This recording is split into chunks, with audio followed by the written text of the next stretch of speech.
लिख रहा हूँ मैं जिसका अंजाम आज, कल उसका आगाज आएगा। मेरे लहू का हर एक कतरा इनकलाब लाएगा। मैं रहूं ना रहूं ये वादा है तुझसे मेरा, मेरे बाद वतन पे मिटने वालों का सैलाब आएगा। आज़ादी हमें यूं ही नहीं मिली, देश के अनगिनत वीरों ने अपने प्राण न्यौछावर किए। स्वतंत्रता संग्राम सेनानियों ने यातनाएं झेली। लंबे संघर्ष और बलिदानों के बाद हमें आज़ादी मिली। आज़ादी के अमृत महोत्सव में हम भारत माता के उन वीर सपूतों का स्मरण कर रहे हैं जिन्होंने देश के लिए अपना जीवन बलिदान कर दिया है, लेकिन इतिहास में कभी उनका नाम दर्ज नहीं हो सका।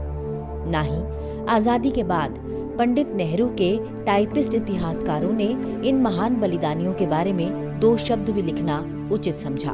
लेकिन भारतीय जनमानस में इन क्रांतिवीरों की अमर कथाएं आज भी बड़े आदर और सम्मान के साथ सुनाई जाती हैं। ऐसे ही एक वीर क्रांतिकारी का नाम है हेमू कालाणी। सिंध के शहीद आजम भगत सिंह कहे जाने वाले हेमू कालाणी को 19 साल की उम्र में ही ब्रिटिश हुकूमत ने फांसी पर चढ़ा दिया। हेमू कालाणी का जन्म 23 मार्च 1923 को सिंध के सखर में हुआ था, जो पाकिस्तान में है।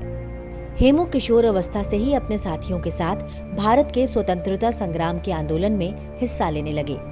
सन 1942 में महात्मा गांधी के भारत छोड़ो आंदोलन में उन्होंने भी विदेशी वस्तुओं का बहिष्कार किया। हेमू अंग्रेजों की सरकार को बार बार चुनौती दे रहे थे। 1942 में हेमू को यह गुप्त जानकारी मिली कि अंग्रेजी सेना की हथियारों से भरी रेलगाड़ी रोहड़ी शहर से होकर गुजरेगी। हेमू ने अपने साथियों के साथ रेल पटरी को अस्त व्यस्त करने की योजना बनाई।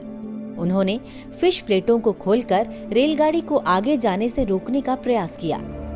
वे ये सब कार्य अत्यंत गुप्त तरीके से कर रहे थे, पर फिर भी वहां पर तैनात पुलिसकर्मियों की नजर उन पर पड़ गई और उन्होंने हेमू कालाणी को गिरफ्तार कर लिया।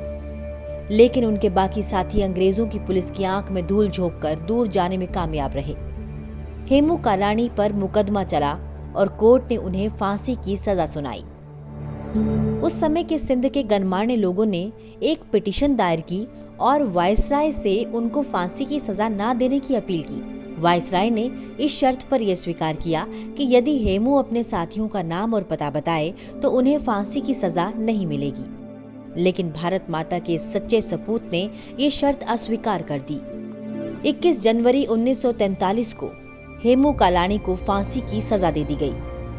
इनकलाब जिंदाबाद और भारत माता की जय के नारे लगाते हुए ये निर्भीक योद्धा फांसी के फंदे पर झूल गया। फांसी से पहले जब उनसे आखिरी इच्छा पूछी गई तो उन्होंने भारतवर्ष में फिर से जन्म लेने की इच्छा प्रकट की। देश की आजादी के लिए मात्र 19 वर्ष की आयु में ही बलिदान हुए भारत माता के वीर सपूत महान स्वतंत्रता संग्राम सेनानी हेमू कालाणी को कोटि कोटि नमन।